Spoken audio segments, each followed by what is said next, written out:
back to another exciting episode of Critical Review. I'm your host, Kenneth Cadigat. With me today is the Movie Draft League champion, Aurora Jane. Hey everybody, check out my new hardware. And check out future videos explaining how she got that hardware. We are going over episode 96, what we're calling Trickfoot Diabeetus. How you doing today? I'm fabulous, being well rewarded for my hard work and good times are had by all. Someday will be mine. Someday. Not any day soon. So how are we feeling about this episode? Thought it was really chill at the beginning. Was just kind of like da-da-da, okay, and another people are in Whitestone visiting with family, little of this, little of that, and then it got interesting. Right. I would say for, 2 hours before the break? It went by pretty fast. Yeah, I didn't feel like time was being wasted, but it didn't feel like anything super got accomplished. It was fun watching them with the rifleman and on the tour, and Grog's hat. I cannot wait to see the fandom. I know. Or fan art of that hat. I love when he's talking about it. It's making a U. Yeah. Grog, you got another letter. Apparently Travis in general hates straps. And... well... But it was nice getting to know the Trickfoots more. Unfortunately, they didn't turn out to be as good as Wilhelm might have implied they could have been. I did love that Taliesin/Percy was saying pretty much everything that I was thinking throughout the episode. That made me feel a lot better. About? Well, just like when he wanted to check on stuff, or when he thought something else might be going on, or something he was inquisitive about. Almost every time he said something... kind of to check them, that's where my head was too. Well, yeah. Vox Machina in general are paranoid people. So even family they're paranoid about. Well, which is really why I was surprised at the end when JB was talking to Pike and Laura didn't insight check her. That really surprised me. Well, JB was kind of set up to be the creepiest one of the family, the most one you should be wary of. Yeah. So I think... to flip it on where the rest of them are the bad guys and JB was just kind of along for the ride. Well, exactly. It didn't really call for a check. I don't think Matt would double screw them. Well, I also felt like because of how the entire storyline had gone, if JB was the super creepy one, then that would have been the ultimate out. Yeah, I think in our minds we were picturing a much grander storyline for Pike than that. But it ended up being nice. I didn't mind it. Maybe our time's a little more limited than we thought. Yeah, I definitely thought it was going to go on for a couple more episodes. Right. Where she would get... the Briarwoods went on for a couple months. I thought she was at least going to get, a 2-3 episode arc. Well, I thought it was a legitimate problem. I didn't, think it was going to be a hustle. I don't know if I thought it was a hustle, but... No, I didn't think it was a hustle. I thought it was... that the curse was on JB. That's what... we all thought that this curse was real. Something horrible was really going to happen. But they were going to try and put it on Pike. Because, especially when they started That's what they even got paranoid about. Well, that's what I mean. When Percy was saying everything I was thinking. Because especially when JB talks about it being a greedy type person. Mm-hmm. And, we're all going, that's not Pike. No. And I love that they actually had doubt on Pike. You're like, are you sure there's nothing you want to tell us? Well, nothing they're keeping secret? Especially Terry. And she's like, well, there was this one thing with Scanlan. And she's like, in the brothels I go to. I was like... Y'all motherfuckers need Sarin Ray. I was like, she needed Sarin Ray at that point. I love how adorably intense Ashley can be. I love when he tells her to roll intimidation. You heard her too. Oh, goddamn. Yeah. Oh. Poor Pike. She can't be stealthy, she can't be intimidating, but we love her. She's Butters, is what it is. She has that adorable side, but then Professor Chaos comes out. Yes. And it's mwah! Yes, she is Butters, which is funny because I love Butters.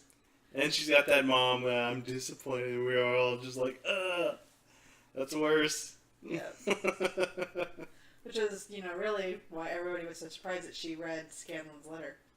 Right? Well, I think we saw with last episode with the Deck of Many Things that when she's with Grog, kind of had a good influence on her, kind of being that monster side. Yeah. Encouraging that. So she is a Trickfoot. So she may be with Siren Ray and do the right thing 99% of the time, but when no one's looking, that 1% comes out. Well, and it's also your natural personality does end up coming out through your character, even if you're playing a more straight-laced role. Especially someone who hasn't had time to really get into their character as much as Ashley. Yeah. Pike and Ashley are pretty much still the same person. I also really enjoyed when Vex was giving JB the tour of her house, and JB, how much they were able to relate to each other on the never having a home. Okay, and I think that's why she might not have been inside. I think she had that one-on-one time with JB and kind of saw where she was coming from. I did also love that she was like, well, we could talk to Terry about it. He could write a book.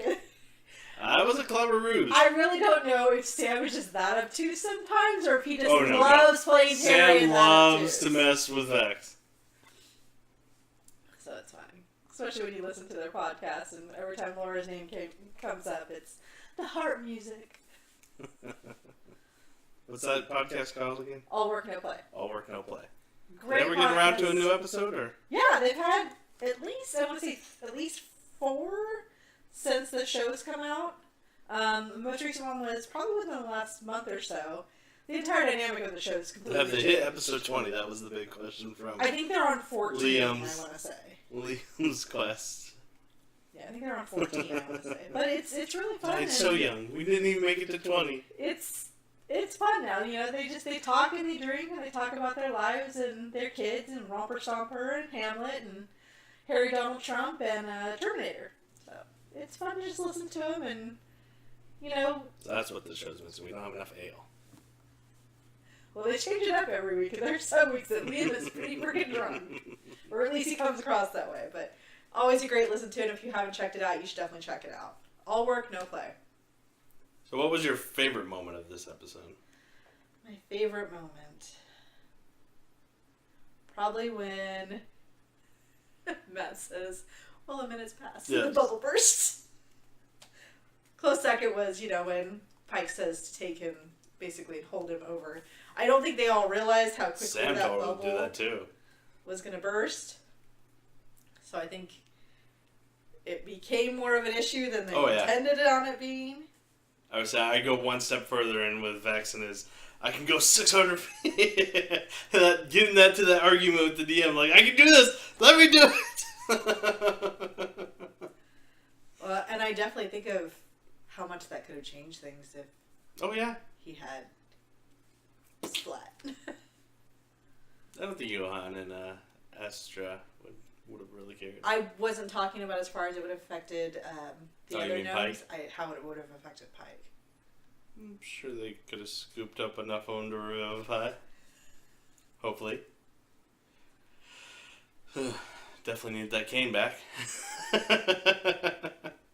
Yeah, I like that he's actually quite spry. And I would say my actual favorite moment was the whisper and Laura's reaction, because Laura has the best reactions. It's all fake. I'm going to murder these motherfuckers. Well, and they always get the damn silverware. Even though she tried to hide it, they still found the good silverware.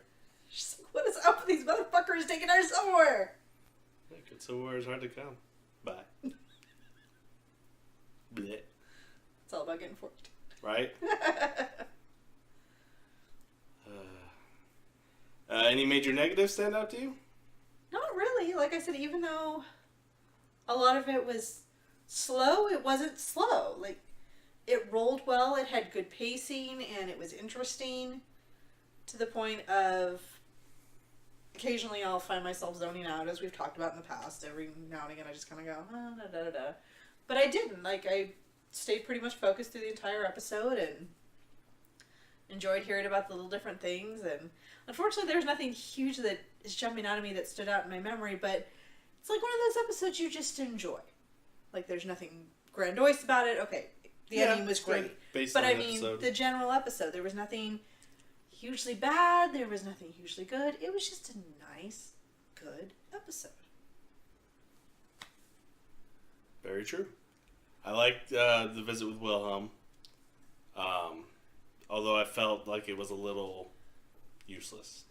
Like, granted, it gave us the button of the diabetes joke, but I don't know. I don't know if Wilhelm was lying, Well, yeah, or that's like what the kinda real what I was truth behind the wondering. Trickfoot curse is. Because I never thought it was an actual, like, based on her old intro, that it was an actual curse. It was just kind of, they were given this name because they were bad people. Yeah, that's what I thought. And so I don't know where this now lands. If Wilhelm's in and on it, or... Because it sounded like he believed there was a curse, but Yeah. he left before... I mean, it was a great backstory. The brothers, fighting and stuff, and... But maybe the truth of it was the curse was basically because of how they acted, and it continued to pass on because they all stayed together, and learned behavior became a curse in a way. So I guess. the only way to get away from the curse is to break apart from the behavior. I don't know. Yeah. I don't know, it raised more questions. Yeah, now. it was a weird... Especially was the once we only thing found I out liked that it about was it. fake. Yeah.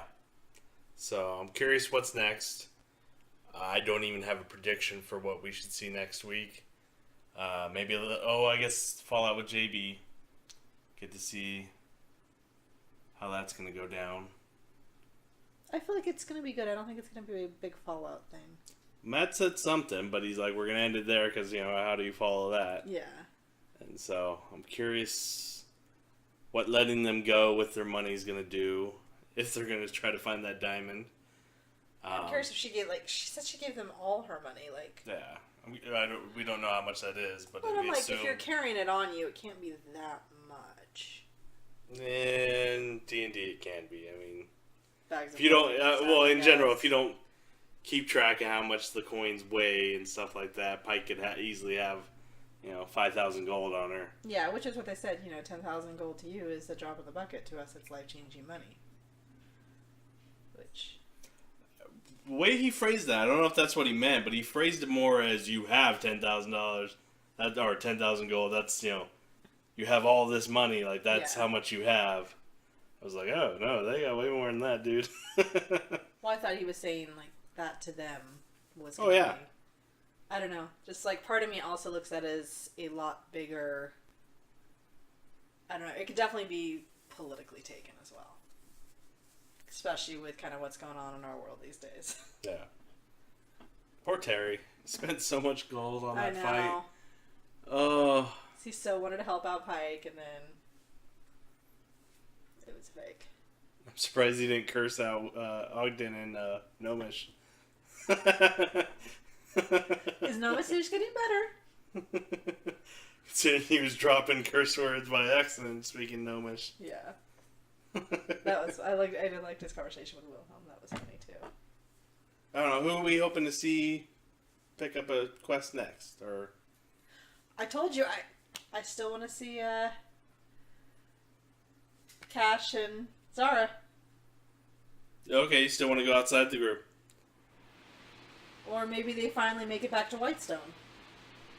If they take a little break, or... Why would they go back to Whitestone, though? Because they know that's where the party is. I feel like they would have to be sending help. Like, hey guys, we need you. Something's happening in Vasselheim, or, it's been a year, so Well, did they go back to Vasselheim? it's been a year. I would assume they went back to Vasselheim. Well, we've been wanting to revisit the Slayer's Take. That could be fun. Well, they did that throughout their year. I mean, those who wanted to win, Grog and Pike and stuff, went back to Vasselheim. I'm curious if we're ever going back to Amon, or what's going to become of Greyskull Keep. That's what I was wondering. So, because Whitestone's kind of their home now. I mean, they have no real reason to go back other than to see how Amon's doing. Yeah. But yeah, we gotta check on Gilmore. He's back in Amon. We need some more Gilmore. I'd like to know what Gilmore's been up to this year. Get his shop going again. And... Yeah. Oh, behave. Well, than that, comment below in the doobly-doo. Let us know what you guys thought of this episode. Follow us on our social medias. Congratulate the champ again.